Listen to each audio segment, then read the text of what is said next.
Je Ouais, partage ouais, les. c'est moi, Moi, je ouais, c'est vois. moi qui va partager l'écran. Alors, sachez que,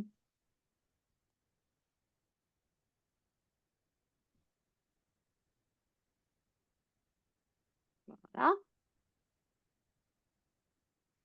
Voilà, alors comme introduction aujourd'hui, comment nous sommes pas mal pour l'instant. En attendant que tout le monde arrive, on va attendre une ou deux minutes. Pourriez-vous, s'il vous plaît, euh, mettre dans le chat euh, d'où vous venez, s'il vous plaît, pour commencer, comme une introduction, pour voir si tout fonctionne bien. J'accepte plus de personnes. C'est bien, comment Nicolas, tu vois bien l'écran, tu es content avec ça? Ouais, ouais, moi ça va à peu près. Je suis sur mon Voilà. téléphone parce que mon ordi est pas de top qualité. Ah, je crois que voilà Camille.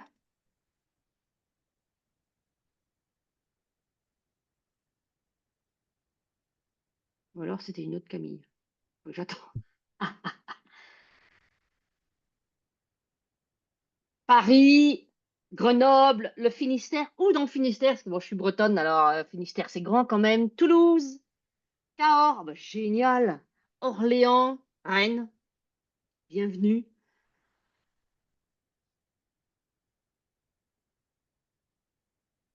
Ah non, c'était une autre Camille. Euh, Il y a plein de Camille à Victoire Populaire. Il y a plein de Camille à Victoire Populaire. Hmm. Et oui, hein, je pense même que c'est un genre de domination, Des Camille. les Camilles. Ouais. Oui, oui, voilà. Alors merci. Alors, comment Saint-Denis, la ville rose, je suppose que c'est Toulouse, sauf s'il y en a une qui se clame être comme ça. Euh, voilà. Très bien. 34, ben, je pense que l'on peut commencer. Euh, alors aujourd'hui, c'est la session numéro 3 et la session est sur s'organiser à 4 mois des municipales.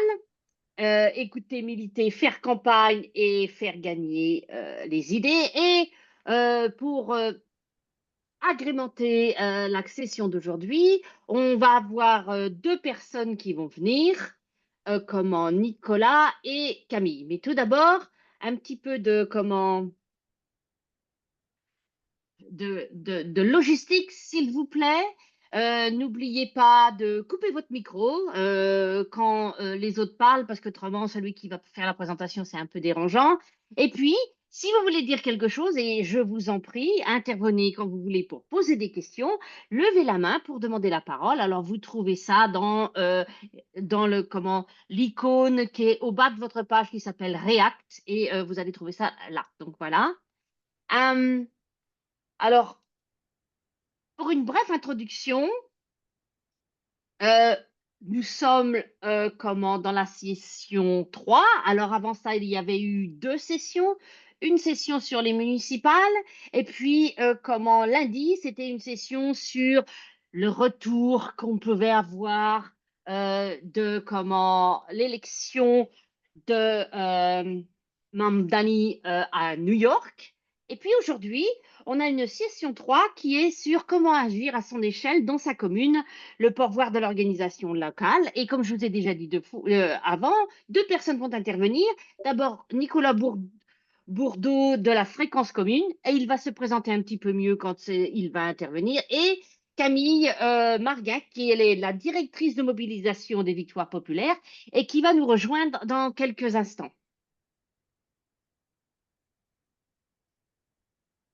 Pour continuer, nos objectifs d'aujourd'hui, c'est que vous vous sentiez légitime pour vous lancer, vous êtes la bonne personne, que vous compreniez mieux les modes d'engagement possibles pour les municipales en dehors des partis et de leurs impacts potentiels, et aussi que vous ayez envie de passer à l'action dès maintenant et vous savez pas où commencer.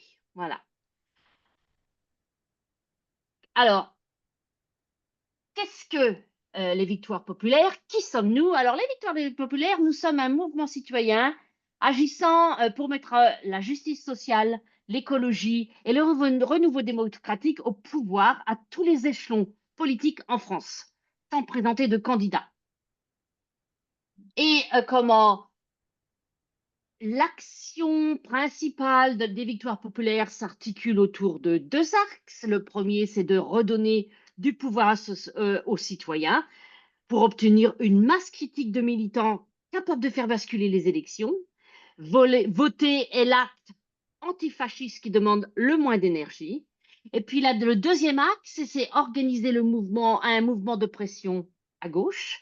La gauche doit maintenir le cap de la coopération stratégique, seule voie possible pour faire barrage à l'extrême droite et porter une alternative gagnante.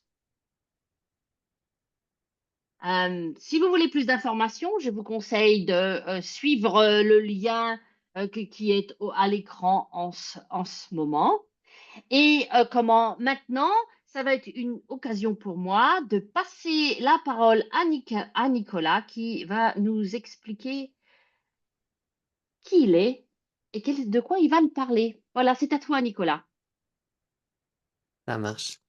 Et ben déjà, merci beaucoup à la fois de m'inviter et de présenter tout ça. Est-ce que vous m'entendez bien? N'hésitez pas à faire avec vos mains, j'en vois. Ouais, super. Merci Sonia que j'ai vu en premier. Clément, salut Clément. Euh, Trop bien.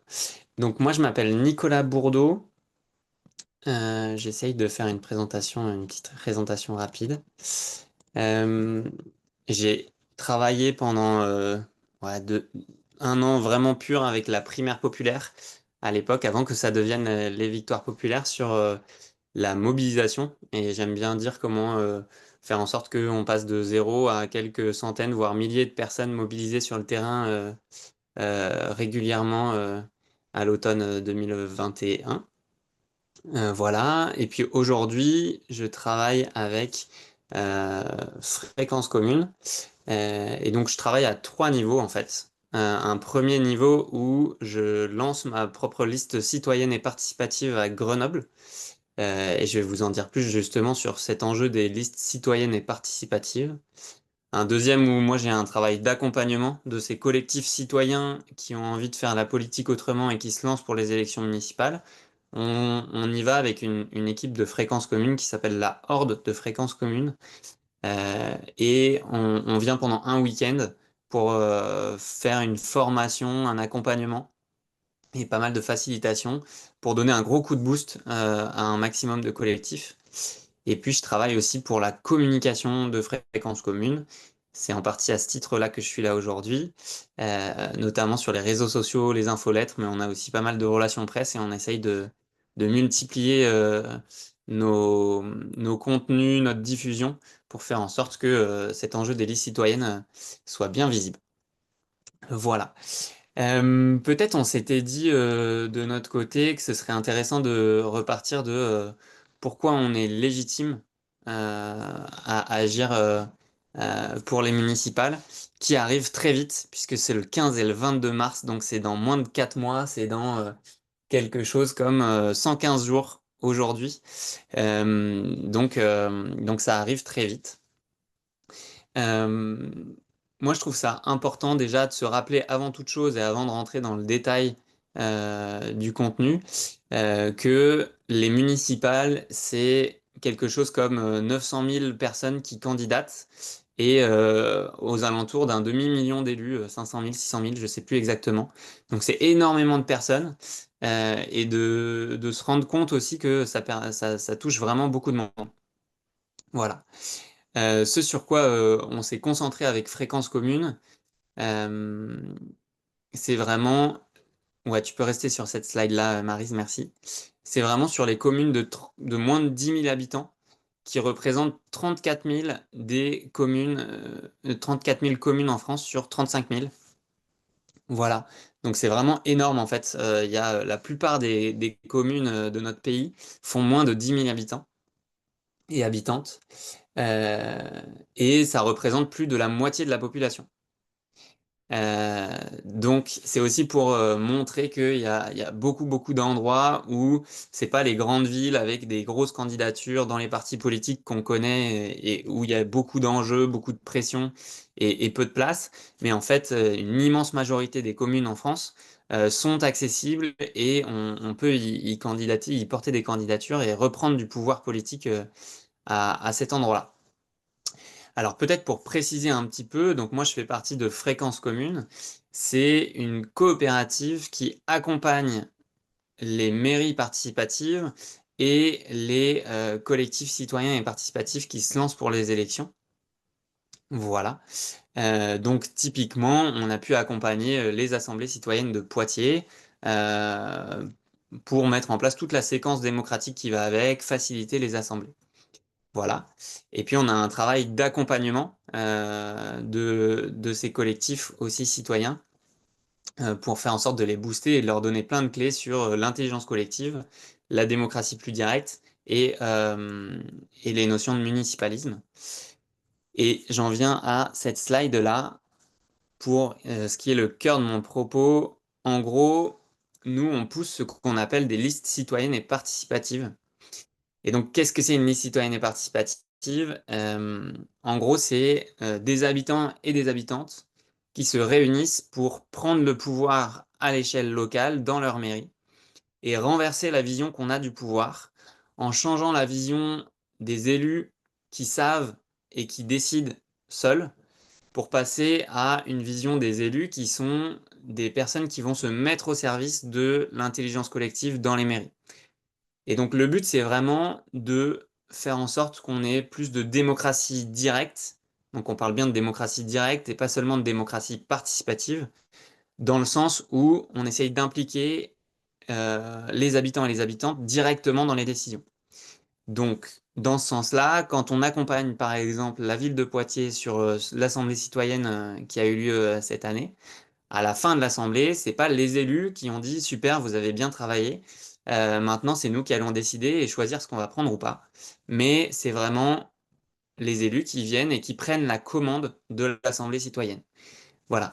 Et donc ça, c'est très important pour nous, cette distinction, et c'est ce pourquoi on parle vraiment de démocratie plus directe. Et ensuite, ces listes, on va le voir, je vais rentrer dans le détail, elles défendent des valeurs, elles s'organisent d'une certaine manière. Euh, euh, voilà, mais je pense qu'on peut déjà y passer. Donc, si tu veux changer de liste, changer de slide, Maryse.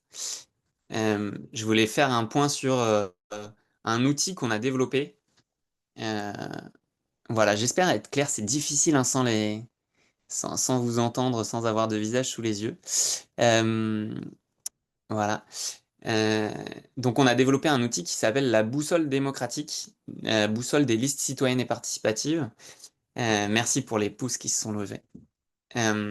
Donc cette boussole, en fait, c'était pour tenter de définir un petit peu ce que peut être une liste citoyenne et participative, euh, pour qu'on ait de la clarté là-dessus, qu'on puisse se reconnaître, se compter, faire réseau ensemble.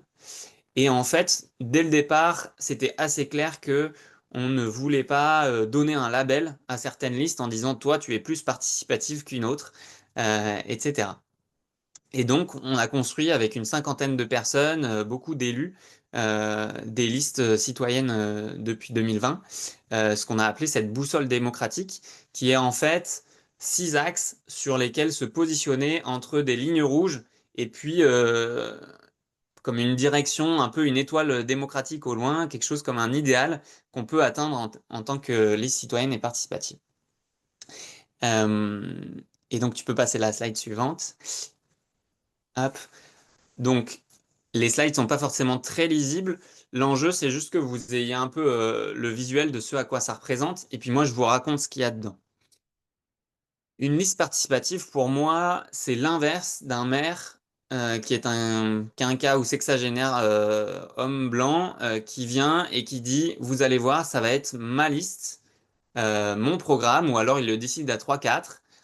Et quand je serai maire, je vais décider un peu de tout seul ou avec mon cabinet pour les grandes villes. Là, les listes citoyennes et participatives, le premier axe sur lequel elles se positionnent, c'est vraiment de mettre la démocratie au centre. Donc, comme je le disais, de changer la vision de ce que c'est qu'un élu, d'un élu sachant décisionnaire à une personne au service de l'intelligence collective. Et puis, d'impliquer directement les habitants et les habitantes dans les décisions. Voilà. Euh, tac, tac, tac. Ensuite, il y a d'autres axes. Attends, je te laisse remettre.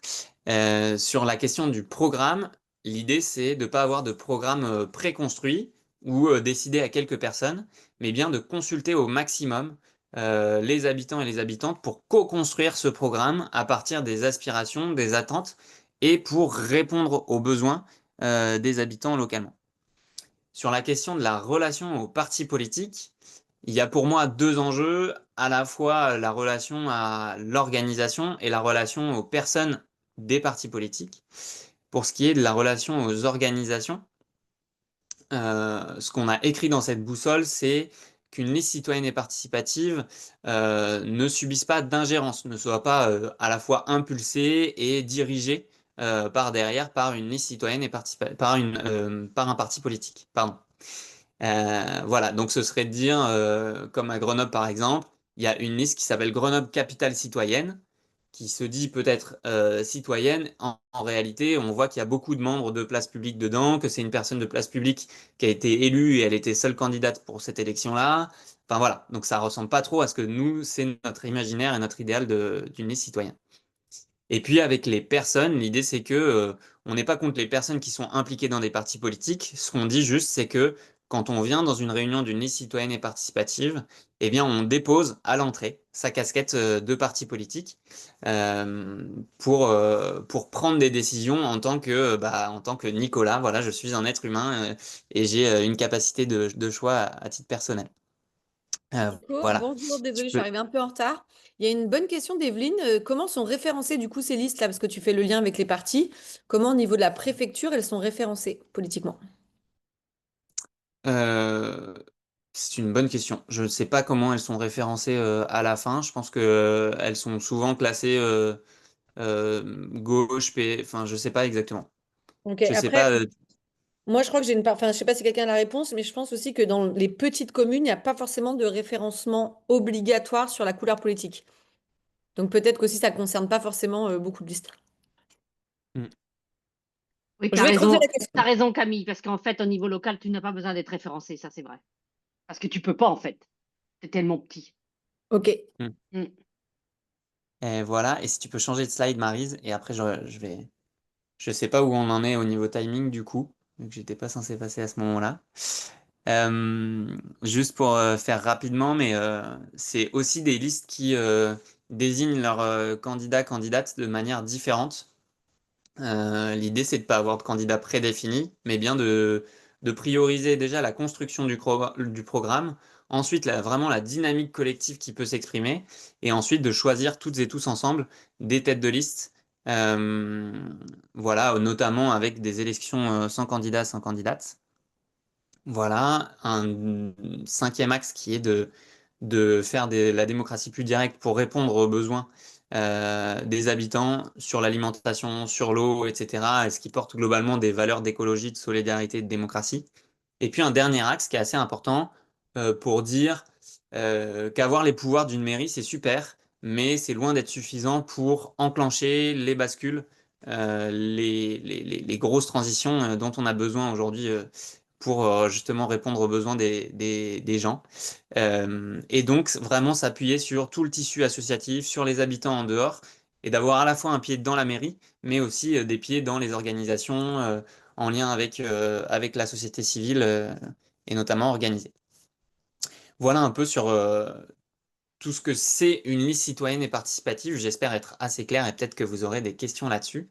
Et peut-être on peut changer de slide et vous faire rapidement un point sur où on en est aujourd'hui de ce mouvement-là. Ce qu'on voit, c'est que notamment cette semaine, mais déjà depuis septembre-octobre, commence à y avoir plein d'articles qui arrivent.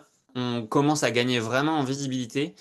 Et pour moi, ce qui est l'indicateur le plus marquant là-dessus, c'est que aujourd'hui, on a plus de 380 listes citoyennes et participatives, et il y en a qui s'ajoutent tous les jours, et c'est plus de 2 fois plus que ce qu'il y en avait à la même époque, il y a 6 ans.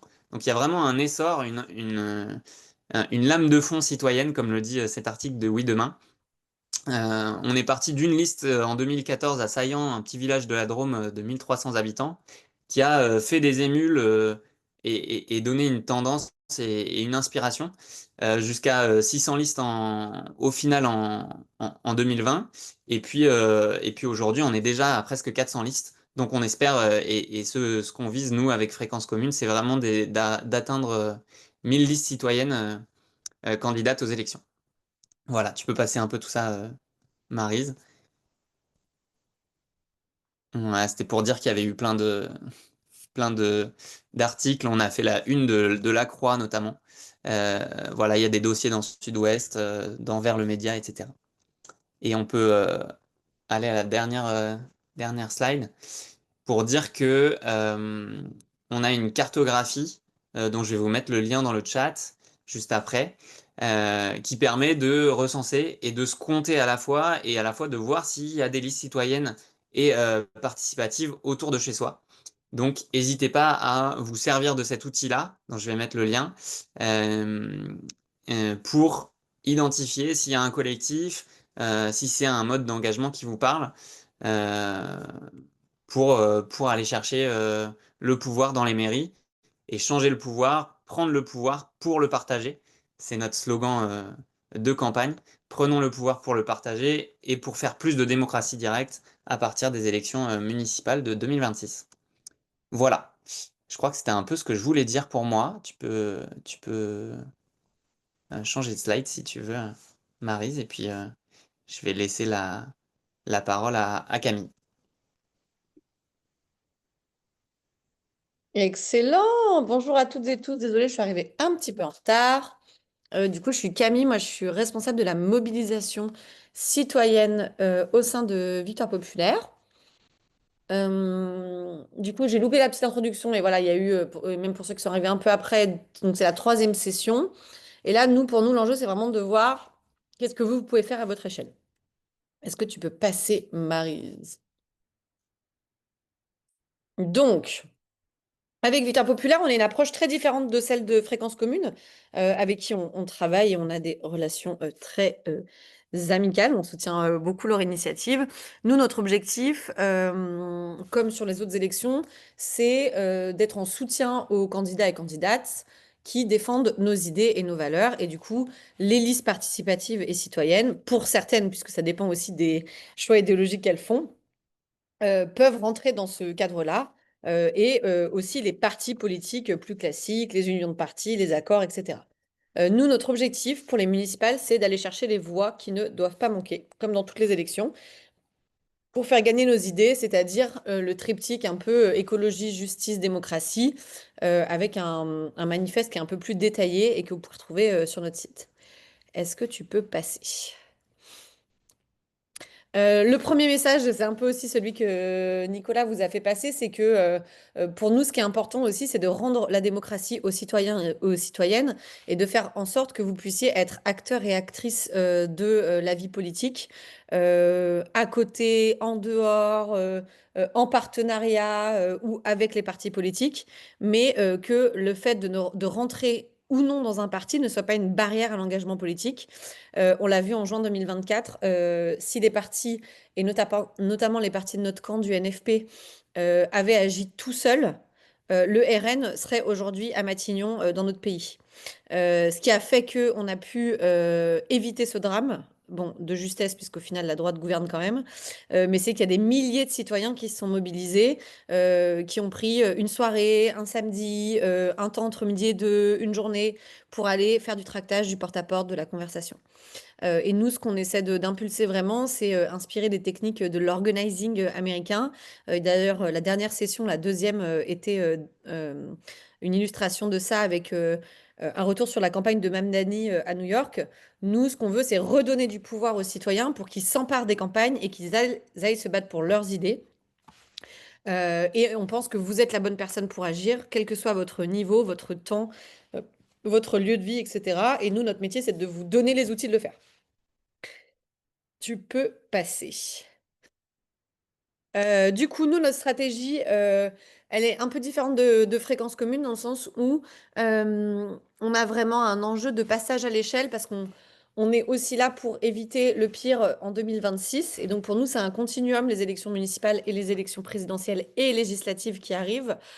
Et donc, on a repéré, nous, une centaine de communes pivots, c'est-à-dire des communes qui pourraient basculer à gauche ou à droite à quelques voix près.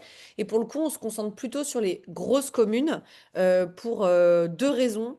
La première, c'est que sur les petites communes, on a très difficilement des stats électoraux, des stats électorales. C'est compliqué de savoir si la commune est à gauche ou à droite, sauf de faire une enquête très approfondie en étant directement sur le territoire. Puisque souvent, c'est pas des choses qui sont déclarées et souvent, c'est des listes cachées qui peut y avoir et des gens de gauche et des gens de droite qui n'affichent pas autant leur obédience. Désolée, je réponds en même temps à Noémie et j'envoie le lien de cette carte.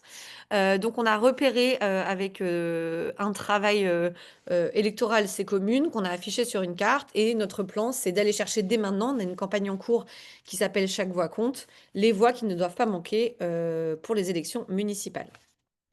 Tu peux passer, Maryse. La bonne nouvelle là-dedans, c'est que il y a des milliers de voix à aller chercher. En moyenne, dans une élection, il y a la moitié de la population qui ne va pas voter. Et en fait, on sait statistiquement, il y a aussi plein de ressources et de vidéos là-dessus que je pourrais vous renvoyer. Vous me direz si ça vous intéresse dans les questions après. On sait statistiquement que les gens plus progressistes s'abstiennent plus que les autres. Et donc aujourd'hui, par exemple, si les jeunes entre 18 et 35 ans allaient voter autant que les plus de 65 ans, notre camp, la gauche, l'écologie, la justice sociale, la démocratie, gagnerait toutes les élections. Et donc, il y a un énorme levier dans nos mains, nous qui sommes citoyens en dehors des partis politiques, c'est le fait de mobiliser cet électorat, d'aller les voir, de leur rappeler la date, les enjeux de l'élection, de leur montrer qu'il y a des gens qui sont candidats et de les inciter à aller voter, notamment en luttant contre l'abstention. Un chiffre à avoir en tête important sur l'abstention, c'est que 9 personnes sur 10 sont des abstentionnistes intermittents. Il n'existe pas un abstentionniste, comme il n'existe pas un militant gilet jaune, comme il n'existe pas, j'en sais rien moi, un réfugié. En fait, il y a autant de situations que de personnes. Et donc, il faut lutter contre les clichés. Aujourd'hui en France, quand on compte qu'il y a 50% des gens qui ne sont pas allés voter, bah, souvent, c'est des gens qui ont pu voter au scrutin d'avant, qui vont voter au scrutin d'après, juste ils n'ont pas voté à ce scrutin-là. Donc, euh, c'est pas l'image de la personne à qui il faut qu'il faut qu'on raccroche à tout prix à l'élection. Peut-être juste qu'elle n'avait pas fait sa procuration, son bureau de vote avait changé, qu'elle avait déménagé, que ce jour-là, sa voiture est tombée en panne, j'en sais rien. En tout cas, il y a plein de gens qui vont pas voter un peu au dernier moment. Et donc, nous, notre rôle de citoyen, c'est porte par porte, téléphone par téléphone, d'aller rappeler aux gens l'importance du vote. La malinscription, c'est aussi un gros facteur d'abstention. Ça divise par 3 les chances d'aller voter. La malinscription, c'est 7,7 millions de personnes en France, sur 45 millions de votants, qui sont inscrits dans un autre bureau de vote que le leur. Et c'est 40% des moins de 35 ans. Et donc, c'est aussi pour ça que les jeunes s'abstiennent plus, c'est aussi qu'ils sont moins bien inscrits. Et c'est souvent parce que bah, ils sont partis de chez leurs parents, ou alors ils viennent d'avoir un enfant, donc ils ont déménagé, ou alors ils ont eu un deuxième enfant, donc ils ont déménagé. En tout cas, c'est des gens qui ont une mobilité plus forte que le reste de la population, qui n'ont pas fait la démarche administrative pour changer leur bureau de vote. Et donc, le jour du vote, soit ils se déplacent de quelques kilomètres, soit de quelques centaines de kilomètres, soit ils ne vont pas voter. Il y a aussi le manque d'intérêt d'infos, la défiance, le rejet. Pour nous, il y a deux solutions concrètes qu'on met en place dès aujourd'hui, c'est l'écoute et l'information.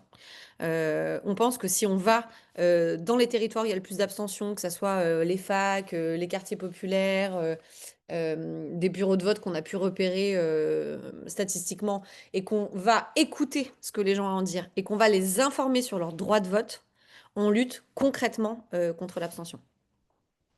Tu peux passer. Marie. C'est donc Vas-y. C'est donc ce qu'on fait, et nous, on croit beaucoup au pouvoir de la conversation, et ça, c'est un pouvoir que vous avez toutes et tous. Vous pouvez parler déjà avec vos proches, vous pouvez parler avec vos voisins, vous pouvez parler autour de chez vous à la sortie de l'école, à vos collègues. Et en fait, la conversation, elle permet de convaincre 10 à 25 personnes sur 100. Et donc, ça peut être convaincre 10 à 25 personnes de rejoindre l'action, c'est-à-dire de faire comme vous et de parler avec d'autres gens. Ça peut être convaincre des gens de faire une procuration, convaincre des gens de changer leur adresse de bureau de vote ou quelques semaines avant l'élection, convaincre des gens d'aller voter. Et ce pouvoir, vous l'avez tous et il est extrêmement puissant. Et nous, ce qu'on fait à Victoire Populaire, c'est juste qu'on vous donne les moyens de l'utiliser, ce pouvoir, avec des formations, de l'organisation collective, des kits, des applications, etc. Et donc, on organise ça dans des GL, donc des groupes locaux, qu'on forme et qu'on outille. Et notre pari, c'est que, bah, en fait, à partir de 10 citoyens dans votre groupe local, vous pouvez commencer à organiser des actions et vous pouvez mener 500 à 1000 conversations par mois et donc faire basculer votre mairie. Parce que s'il a manqué 100 voix à la précédente élection pour que la liste progressiste écolo, par exemple, l'emporte, bah, si vous menez 1000 conversations, vous savez que vous récupérez ces voix-là. Et donc, vous avez un pouvoir immense. Et 1000 conversations, voilà, c'est une action de 2 heures par semaine euh, pour, pour faire 1000 conversations par mois. Tu peux passer. C'est qui on soutient? Je vais passer rapidement, puis après vous me direz si vous avez des questions. En gros, nous, on soutient des listes qui sont compatibles avec nos idées. Nous, on est là pas pour nous parce qu'on ne présente pas de candidats, on défend nos idées. Et donc, il y ait des listes citoyennes, des listes de partis, des coalitions de partis, des coalitions citoyens de partis. Nous, on ne regarde pas qui porte la liste, on regarde quelles sont les idées qui sont défendues et si elles correspondent à notre manifeste, c'est-à-dire grosso modo au socle du NFP de l'époque qu'on a remis à jour, puisque on l'a remis à jour avec nos instances démocratiques, eh bien, on soutient cette liste. Donc, écologie, démocratie, justice sociale. Et aussi des listes qui n'ont pas franchi de ligne rouge comportementale. Évidemment, on ne soutiendra pas d'agresseurs, potentiels agresseurs, de personnes qui ont eu des conflits d'intérêts, etc. On peut soutenir plusieurs listes. Si dans une commune, il y a plusieurs listes qui sont compatibles avec les deux critères précédents, eh ben nous, on fera campagne pour les deux, puisqu'on pense que notre objectif, c'est d'aller chercher des voix qui vont servir la gauche. Comme c'est une élection proportionnelle, eh ben en fait, ça sera aux listes de se mettre d'accord pour le deuxième tour. Peut-être qu'il n'y en a qu'une qui passera le deuxième tour et qu'elle donnera des sièges à l'autre. Nous, on favorise le dialogue entre les différents candidats, mais on n'est pas là pour arbitrer ça. Et si l'union est une condition à la victoire, on a déjà commencé dans certaines villes, on peut faire pression pour l'union. C'est pareil en les mettant autour de la table dès maintenant, en faisant des pétitions locales, etc. On priorise des communes pivots parce qu'on ne peut pas agir dans 35 000 communes, on n'en a pas les moyens. On parlera d'argent plus tard, mais aujourd'hui, malheureusement, on ne peut pas techniquement accompagner toutes les communes. Donc, on a choisi d'accompagner spécifiquement les communes pivots. Est-ce qu'on peut être à Victoire Populaire et candidat sur une liste? On peut être contributeur, mais on ne peut pas être coordinateur d'un groupe local et candidat, puisque Victoire Populaire ne présente pas de candidat. Donc en fait, on ne peut pas mélanger les deux casquettes. Tu peux passer. Concrètement, nous, ce qu'on vous propose, c'est en effet d'aller voir sur la carte si votre commune est pivot. Et en fait, à partir de là, on vous propose de rejoindre dès maintenant des actions de terrain ou alors d'en lancer vous-même en suivant des briefs. Et en fait, on vous explique comment aller sur le terrain, on vous envoie les PDF des tracts, on vous explique comment recruter des citoyens autour de vous pour faire cette démarche, comment mesurer vos progrès. Et surtout, on a mis en place une application qui vous permet, quand vous avez une conversation avec quelqu'un, de récupérer son contact et de lui envoyer automatiquement des informations, soit sur les élections qui arrivent, soit sur le bénévolat qu'il pourrait faire avec vous, soit sur la manière de s'inscrire sur les listes électorales. Et tout ça est automatisé. Donc, nous, on essaie vraiment de vous faciliter la vie et de vous proposer des outils et des solutions gratuitement, hein, évidemment, pour que vous puissiez agir au niveau local. Et tout ça, c'est possible si vous rejoignez ces briefs et ces actions. Tu peux passer, Maryse. Pour les municipales, donc là, la campagne que vous avez aujourd'hui sur notre site, ça s'appelle Chaque voix compte. Et ben, pour les municipales, on fera pareil, c'est-à-dire on essaie d'agir dans 80 communes en soutien aux partis politiques et aux listes citoyennes. Désolé Nicolas, en effet, ce n'est pas écrit, mais en tout cas, on va soutenir les candidats qui défendent nos idées. Et nous, vraiment, notre cœur d'action, c'est, comme je vous l'ai dit, de mener des conversations en porte-à-porte ou en tractage pour parler avec un maximum de citoyens et citoyennes et leur rappeler les enjeux du vote, etc. Tu peux passer. Voilà, et ben c'est bien parce qu'il nous reste 20 minutes pour des questions. Moi, voilà, si je dois résumer ce que je viens de vous dire en quelques mots, je vous dirais que vraiment le pouvoir est dans vos mains, que chacun peut mener des conversations et qu'à l'échelle locale, il suffit d'être une petite poignée à bien s'organiser pour avoir un vrai impact sur l'élection, surtout dans les petites communes et les moyennes communes. Et même dans les grandes communes, on a fait des estimations là pour les communes de plus de 100 000 habitants. En fait, il suffit de mener 4 à 10 000 conversations sur le territoire pour convaincre des électeurs d'aller voter et servir de point de bascule. Souvent, les élections municipales, ça se joue à quelques voix ou quelques centaines de voix près. Et donc, voilà, avec quelques conversations autour de vous, vous pouvez vraiment faire la différence.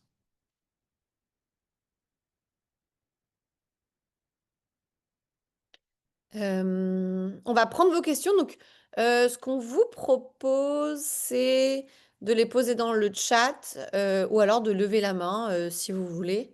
Et si vous prenez la parole, essayez d'être le plus bref possible pour qu'on puisse prendre un maximum de questions. Il n'y a pas de questions bêtes. On a vraiment parlé de plein de sujets. Donc, si vous êtes un peu perdu au milieu de tout ça, vraiment, n'hésitez pas. Et merci pour ta remarque, Florent, sur la page. Le pop-up apparaît, impossible de le fermer.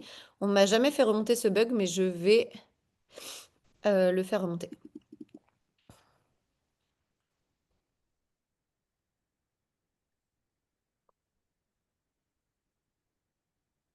Est-ce que vous avez des questions? Sinon, moi, j'ai une question pour toi, Nicolas, là, sur les listes citoyennes. Euh, est-ce que, euh, est-ce que quand on monte une liste citoyenne, on n'est pas forcément de gauche? Alors, c'est une question qu'on a régulièrement, et c'est aussi pour ça qu'on a intégré cet axe-là directement dans la boussole démocratique. C'est que la démocratie, le fondement, c'est de considérer l'égalité pour tout le monde, enfin voilà, pour les êtres vivants entre eux. Et du coup, il y a vraiment, on n'a jamais vu une liste citoyenne avec des valeurs d'exclusion, de manque de respect et tout. Ce qu'on voit, c'est toujours des listes citoyennes avec un élan vraiment d'entraide, de coopération et de défense de l'écologie, de la solidarité et de la démocratie. Malgré le fait que certains veulent essayer de prendre ce titre de liste citoyenne, aujourd'hui, celle qui revendique vraiment ça le plus fort, c'est des listes avec des valeurs dites de gauche. Bien que souvent, c'est un enjeu de savoir si on revendique ce truc de valeur de gauche ou pas. Et c'est une question aussi de stratégie locale, très régulièrement. Oui, parce qu'en fait, plus on est à une échelle locale, enfin, plus les communes sont petites, plus c'est compliqué de dire qu'on est de gauche et de s'embrouiller avec ses voisins, et etc. Ouais.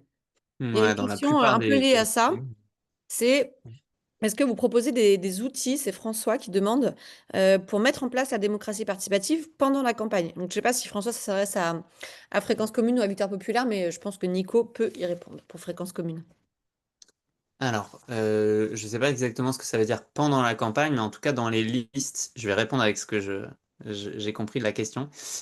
Pendant la campagne, les listes, elles fonctionnent vraiment dans une dynamique de gouvernance partagée, avec une répartition de la responsabilité, du pouvoir au sein de la liste, et ça se traduit notamment par les élections sans candidat au moment de l'élection des têtes de liste. Je dis des têtes de liste parce que souvent il y a des binômes qui sortent à la place de juste une tête de liste, il y a des binômes, etc. Et après on peut déjà expérimenter des mécaniques d'assemblée. Par exemple, pour la construction du programme, je sais que c'est comme ça à Grenoble et à Poitiers, mais dans plein d'autres villes aussi, c'est vraiment en assemblée plénière qu'on va discuter et acter les éléments du programme toutes et tous ensemble. Donc c'est déjà ce qu'on dit souvent, c'est que pour prendre le pouvoir, pour le partager, il faut déjà le mettre en place, tout ce fonctionnement plus démocratique lors de la campagne.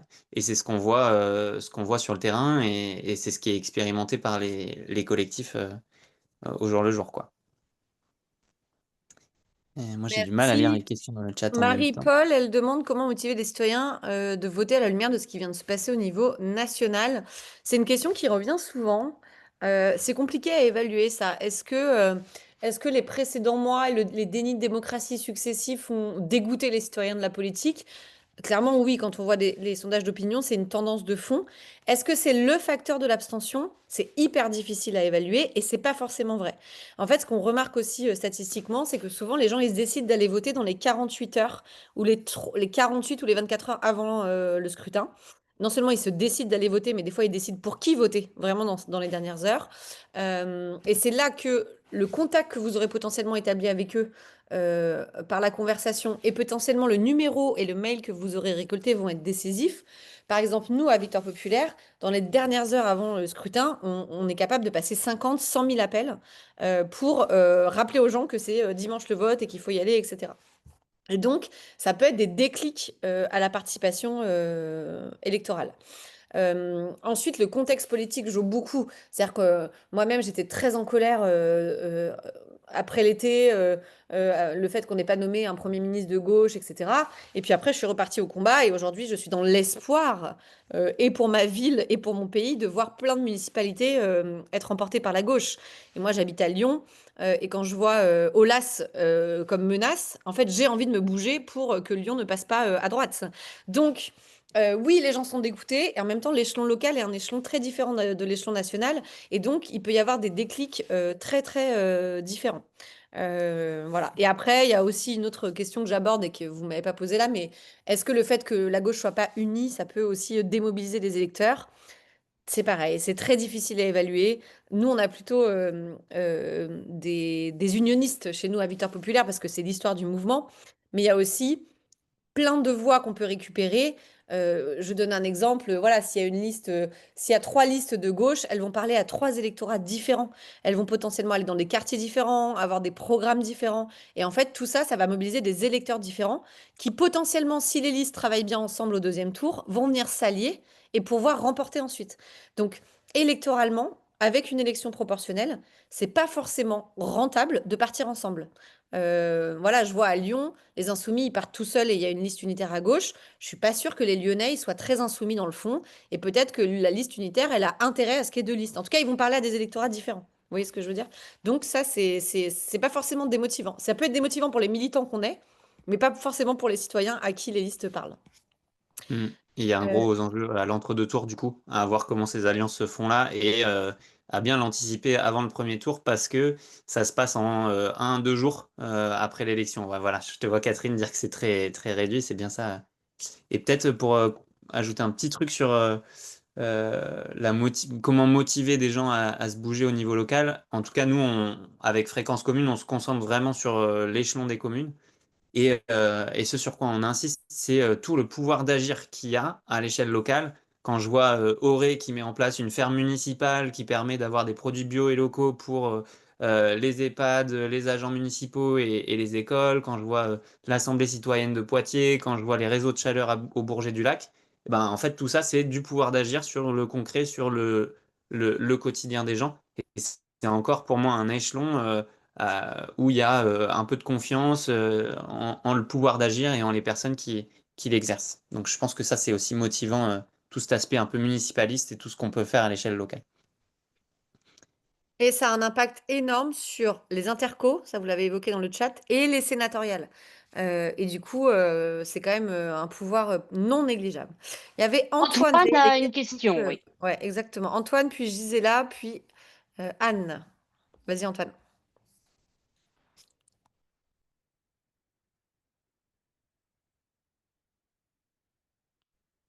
Il est parti faire du poney entre-temps. Il est parti. Yo, Ah, coucou! On vous appelle de Vauchignon, charmant village de 130 depuis qu'on a fusionné avec la ville d'à côté. Et du coup, nous, on est trop chaud pour faire consulter les citoyens, construire le programme ensemble. Mais qu'est-ce que vous avez à nous proposer comme outil, justement, pour organiser ces concertations, de savoir si on veut installer un parking municipal, garder la rivière propre ou avoir plus de fleurs? On fait quoi? On fait un questionnaire Typeform? vous avez des méthodes pour organiser des super réunions publiques où les gens se tapent pas dessus. Voilà, nous, on est partant pour avoir des trucs très pratico-pratiques. Voilà, en plus, on est au moins 130, ça va vraiment changer le paysage politique français. Mais j'espère, Tinou. Je fais une toute petite réponse et je te laisse compléter, Nico. Euh, je ne sais pas si c'est révolutionnaire et à 130 si ça va marcher, mais ce qui marche, c'est l'écoute et le fait d'aller en effet avec un questionnaire. Donc il y a des outils pour ça. Après, avec 130 personnes, vous pouvez le faire peut-être aussi à la main. Mais moi, si j'étais vous, je commencerais déjà par une question assez ouverte de dire si vous, vous aviez le pouvoir à l'échelle de notre commune, vous changeriez quoi? Et peut-être que, comme c'est 130 personnes, il y a un enjeu à l'interco et de dire, donc il faut voir comment vous tournez la question. Soit vous le tournez de manière positive de si vous aviez le pouvoir, qu'est-ce que vous feriez en premier? Ou alors, qu'est-ce qui vous exaspère le plus aujourd'hui dans notre commune? Qu'est-ce qui vous manque? Qu'est-ce qui vous choque? Et puis après, vous pouvez poser la question à l'interco et vous faites un nuage de... Enfin, vous recueillez cette parole et en fait, vous pouvez le faire sous format de vocaux. Nous, on le fait à Victoire Populaire à l'échelle nationale. On enregistre des vocaux des gens. Et ensuite, on fait mouliner ça dans des logiciels d'intelligence artificielle, mais de sociologie, sécurisés, etc. Pas en open source, enfin pas en public à donner à ChatGPT. Et en fait, on extrait des rapports, et ça, ça a deux vertus. Ça vous permet de partir vraiment de la parole des citoyens sans thématiser vous-même les questionnaires. Et ça vous permet de récupérer leurs contacts en leur disant, est-ce que ça vous intéresse de venir à la réunion publique dans 3 semaines? On va présenter le résultat de ce rapport. Et à cette réunion publique, vous pouvez en effet mettre en place des méthodes d'animation, de concertation que Nicolas va vous proposer peut-être pour réfléchir à comment on passe de la parole citoyenne à un programme ou à des idées, quoi. Nico, passe des... Ouais. Merci. Moi, j'ai pensé à trois choses. Il y a trois choses qui me viennent. Très régulièrement, les listes, elles organisent des réunions publiques. Comment faire en sorte que tout le monde se tape pas dessus? Bah, bien caler le déroulé de la réunion, avoir des personnes qui prennent des casquettes de facilitation de ces espaces-là pour bien répartir la parole, avoir les moments où on sait qu'on est en émergence, des moments où le collectif travaille à faire une proposition et des moments où on est là pour voter, pour décider ensemble, différencier un peu ça et avoir cette casquette facilitation qui change un peu la vie. En tout cas, faire des réunions publiques sur des thèmes précis. Typiquement, j'accompagne un collectif qui est à Doussard. Il y a une question autour du tourisme. Comment est-ce que on discute cette question-là précise dans un moment d'assemblée qui permet la confrontation des idées, des points de vue, et en tirer la substantifique moelle pour faire un programme avec ça. Sur la question des questionnaires, effectivement, il y a une infinité de possibilités. Il y a des vocaux, il y a juste voilà, faire effectivement un Google Form, il y a ou un Typeform, il y a des collectifs qui utilisent ça. Ce qu'on a fait à Grenoble, nous, c'est qu'on a fait des cahiers de doléances. Donc, on allait juste toquer aux portes avec un cahier et dessus, on écrit quand la personne nous répond, on écrit un peu ce qu'elle a à dire. Et à force de prendre des retours comme ça permet de construire sur tous les enjeux, sécurité, jeunesse, enfance, etc., etc. Donc ça, il y a toute une infinité de possibilités. Et sur les actions publiques, celle qui me vient, c'est une action de porteur de parole. Encore une fois, il y a une infinité de possibilités, mais le porteur de parole, on arrive, on pose une question qui est souvent celle donnée par Camille. Si vous étiez maire, qu'est-ce que vous aimeriez changer dans votre ville? Et puis on tend un fil et on met sur ce fil, au fur et à mesure, on accroche des papers ou des morceaux de papier avec les réponses des personnes. Et ça construit dans l'espace public un espace de dialogue. Et les personnes viennent, rejoignent ça et ça permet de créer de la discussion réellement. Donc voilà, il y a plein de niveaux d'action possibles. On envoie un formulaire à tout le monde, on fait une action dans l'espace public jusqu'à une réunion publique bien organisée, bien animée. Et à ce moment-là, on a des tips pour aider plus précisément si besoin. Est-ce que vous avez des ressources là-dessus? Peut-être que tu peux balancer un lien, Nico, ou des exemples de trucs qui ont été faits dans des villes. Je suis sûre que vous avez plein de choses sur votre site. Merci beaucoup. Est-ce que Gisela, tu as une question? Oui, bonjour. Donc, moi, je fais partie d'un collectif donc, citoyen, donc pour une liste citoyenne à Sucé-sur-Erdre. Donc, on est à peu près 7 000 habitants. On connaît fréquence commune. Et du coup, ma question était plutôt pour les outils des victoires populaires, parce que là, on va passer dans une phase terrain où justement la récolte des données, etc., va être très importante pour faire des relances. Et je voulais savoir si il y avait peut-être cet outil disponible, même sans accompagnement, mis à disposition pour les listes, ou un autre peut-être outil que vous connaissiez qui pourrait nous aider à justement récolter les informations, faire des relances, à rejoindre la newsletter. On en a, mais plutôt pour tout ce qui est démarchage terrain, en fait, quand on fait des tractages et des choses comme ça. Oui, tout à fait. Alors, deux réponses. La première, c'est que nous, ce on va proposer, ça sera bientôt rendu public, je pense, la semaine prochaine, pour les communes où il y a une seule liste. Il y a une liste unique à gauche, qu'elle soit citoyenne ou une union des partis, etc. On proposera que cette liste, elle puisse nommer un référent Victoire Populaire et que nous, on fasse rentrer ce référent dans nos boucles WhatsApp, qu'on lui donne accès à nos outils en marque blanche, qu'il puisse ensuite se servir de nos ressources, nos formations au tractage, au porte-à-porte, au phoning, etc. Donc ça, c'est quelque chose qu'on va bientôt rendre public et du coup, vous pourrez bénéficier de ça. Le Mhm. deuxième chose, c'est que notre routine, nous, aujourd'hui, on peut pas, on peut, comment dire, il est programmé pour une automatisation, c'est-à-dire que quand les gens vont sur le terrain, ils reçoivent un mail de Victoire Populaire avec les infos qu'ils ont demandées. Donc, comment s'inscrire dans mon bureau de vote, envoyez-moi une deadline avant les élections, enfin, un rappel avant les élections, envoyez-moi les listes qui sont candidates dans ma commune, etc. Et donc ça, nous, on va le gérer au niveau national avec nos salariés. Et ça, on peut pas le mettre à dispo des listes parce que c'est brandé, enfin c'est la marque Victoire Populaire, donc c'est pas forcément bien pour vous, et surtout parce que sinon il faut les facturer, enfin bref, après ça rentre dans les comptes de campagne. Mhm. Compliqué. Donc, soit en fait vous dites, bon bah ok, on prend cette double casquette et on dit, ah, Victoire Populaire va vous aider à vous inscrire sur les listes, etc. Et vous faites le pari que ces gens aillent voter pour vous. Soit vous avez besoin de votre propre outil, et moi ce que je vous recommande, c'est soit d'en générer un, si c'est des petites communes, à coup de fichiers Excel et de Google Form ou Typeform. Ça, c'est pas si compliqué. Ou alors nous, notre outil, je vous le donne, il s'appelle Common, et de voir de leur demander un devis, de voir à quel point ils peuvent vous accompagner. Pour 11 000 habitants, ça peut valoir le coup et je pense que ça coûte pas si cher pour quelques semaines. Vraiment, l'intérêt de cet outil, c'est que quand vous êtes sur le terrain, que vous rencontrez quelqu'un, il reçoit dans les minutes qui suivent un mail ou un SMS avec les infos qu'ils ont demandées. Et ça, c'est extrêmement puissant. Et ça vous facilite beaucoup le travail parce qu'en tant que militant, quand vous rentrez après votre action de terrain, vous n'êtes pas obligé d'envoyer à la main des mails Oui, et des SMS, quoi. Et donc, c'est vraiment très puissant. d'accord. Et il y a sûrement D'accord. d'autres outils qui le font, hein. Nous, j'avoue qu'on travaille avec eux. Je n'ai pas fait un benchmark. Enfin, voilà. Merci. Je Euh, vois une ah, question, ouais. il y a une question dans le chat. Bah, peut-être Anne, on prend ta question et après il y a une question dans le chat, on essaye de répondre à ça rapidement. Oui, bonjour, ça sera très rapide pour moi. En fait, moi, je suis à La Réunion, je ne vois pas les départements d'outre-mer dans vos cartes. Je voulais savoir s'il existait quand même des groupes localement ou si bah, il n'y en avait pas aussi pour une raison bien simple qui est qu'on ne correspond pas vraiment à votre cœur de cible, puisqu'à La Réunion, il n'y a que des énormes communes. C'est plutôt pour fréquence commune, ça, du coup? Non, c'est pour les Non. deux. Non, à vrai dire, au départ, c'était plutôt pour Victoire Populaire. Vous avez parlé Ouais. des groupes, j'ai oublié de comment vous appelez les groupes, mais Et oui, les groupes locaux. Nous, en voilà. effet, on n'a pas de groupes locaux à La Réunion.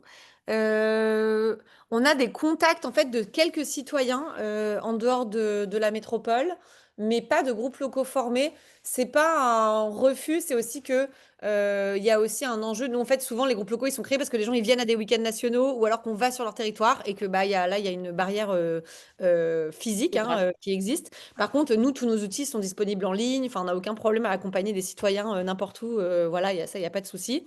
Et par contre, je pense qu'on n'a pas identifié de communes pivot, par contre, dans ces territoires-là. Ça, c'est possible. Ok, Mais tu as raison de le d'accord. souligner que ça n'apparaît pas sur la carte aujourd'hui. C'est un manque. Merci. Je suis d'accord avec toi. Nico?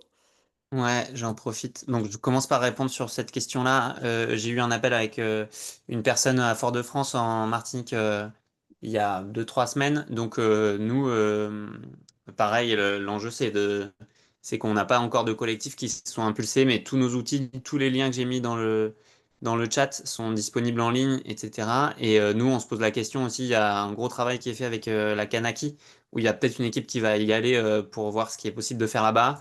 Mais c'est vraiment aussi dans euh, une tentative de ne pas avoir une démarche qui peut être vue comme blanche néocolonialiste régulièrement et de pas venir, ouais, voilà, on vient, on explique la vie en Martinique ou en Kanaki, mais on fait attention à comment on est sollicité. Donc là, il y a une personne qui dit, ouais, j'aimerais bien lancer une liste citoyenne à Fort-de-France. On a pris le temps d'un appel, de lui donner nos outils et de gérer ça ensemble. Donc, avec plaisir et je rêve que ces cartes soient un peu étendues à l'outre-mer et autres. Voilà pour ça. J'ai mis donc plein d'outils dans le chat, notamment le guide La mairie est à vous, qui permet d'avoir beaucoup de ressources sur comment faire des actions, comment mener une réunion, etc. C'est des fiches pratiques qui témoignent de toute l'expérience depuis 5-6 ans, donc c'était assez énorme comme travail. Et puis j'en profite pour répondre à la question de Muriel dans le chat, qui disait comment est-ce qu'on va tenir ces 4 mois-là ensemble, avec toute l'énergie que ça demande et la motivation qui n'est pas toujours au rendez-vous. La première chose qui me vient, c'est de faire de ces espaces de militantisme vraiment des espaces de convivialité, de chaleur humaine, de lien, et d'organiser des apéros après chaque réunion, de faire en sorte que voilà, ce soit un bon moment à rejoindre, plutôt qu'un truc de dire, OK, je vais dans le froid, ça va être dur, je vais me prendre des taquets et tout, mais de travailler sa posture d'écoute et de conversation.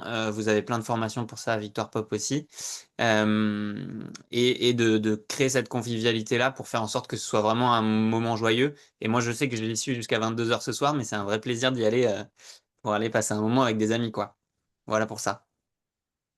Et après, je vois qu'il est 13h28. Et du coup, juste pour lâcher un petit mot de la fin, je sais pas si on a le temps pour ça, mais de dire qu'il n'est pas trop tard pour lancer des listes citoyennes et participatives. C'est souvent une question qu'on a. Moi, je trouve que jusqu'à avant décembre, on a largement le temps de faire quelques expériences ensemble, de créer un collectif. Et on a vu beaucoup de collectifs gagner en se lançant en décembre, en décembre 2021. Donc, n'hésitez pas à lancer et rejoindre des collectifs avec tous les outils et les liens que j'ai mis dans le chat et qu'on vous renverra par mail, je crois. Tout à fait. Merci beaucoup, Nico. J'ai repris la main sur la présentation pour vous parler en effet des prochaines sessions. Donc, c'était un cycle de 4 visio, Zoom, et la prochaine est le 24 novembre sur justement le pouvoir de la conversation avec Loumir Lapré, qui est activiste et qui a notamment fait une campagne en zone rurale pour les législatives de 2022 et qui vient de sortir un livre passionnant sur ces gens-là, sur les électeurs du Front National et comment combattre cette montée de la pensée du RN. Donc ça, c'est le 24 novembre à 19 h. Vous pouvez encore vous inscrire. Je vais vous remettre aussi le lien dans le chat. Et pour les sessions précédentes, elles seront sur notre site en ligne dès le début de semaine prochaine dans la rubrique formation ou se former. Et donc, vous pouvez les revisionner quand vous voulez. Petit mot aussi pour vous dire que toutes ces formations qu'on fait, elles sont gratuites, évidemment, et ouvertes à toutes et tous. Et en fait, elles sont financées par vous. Victoire Populaire et indépendant des partis ne touche aucun argent de l'État parce qu'on ne présente pas de candidat. Donc, on n'est pas remboursé de toutes les dépenses qu'on fait pour les campagnes électorales. Nous n'avons pas de milliardaires de gauche qui nous financent. Et on ne dépend que des dons citoyens. Et du coup, pour maintenir un maximum de formations, un maximum de support et d'outils gratuits, voilà, on a besoin de vous. Donc, si vous le pouvez, si ça vous a plu, si vous avez envie qu'on ait des actions dans un maximum de villes et de communes en France en 2026, n'hésitez pas. Il y a déjà 1400 citoyens qui nous font confiance et qui nous font un don mensuel. Et ça, ce qui nous permet aussi de maintenir une équipe de permanents pour construire tous ces outils et monter cette stratégie. Voilà. Vous remercier Maryse aussi qui est bénévole et qui nous a aidé à organiser ce temps. Et pour vous toutes et tous d'avoir pris 1 heure sur votre pause déjeuner ou dans votre journée pour faire ça avec nous. Et n'hésitez pas, si vous rejoignez Victoire Populaire aussi, après il y a des boucles d'échange, des infos, donc vous pouvez nous recontacter sans problème. Et je pense que c'est pareil pour Nico, Fréquence Commune. Et on partagera ces slides et peut-être qu'on pourra rajouter nos contacts à la fin, Nico, sur ces slides dans la rubrique Se former. Et on vous renvoie aussi ça par email. Est-ce que tu veux dire un mot de conclusion, Nico? Eh ben merci simplement d'avoir été là ce midi et de prendre du temps pour se former, s'inspirer et gagner en clarté et en outillage pour aller prendre ce pouvoir pour le partager, tout simplement. Et merci à toi et merci à Fréquence Commune pour ce que vous faites, qui est si précieux pour notre vitalité démocratique. On en a besoin. Mm. Bonne fin de journée à tout le monde. Ciao! Au revoir. Merci, merci. Merci.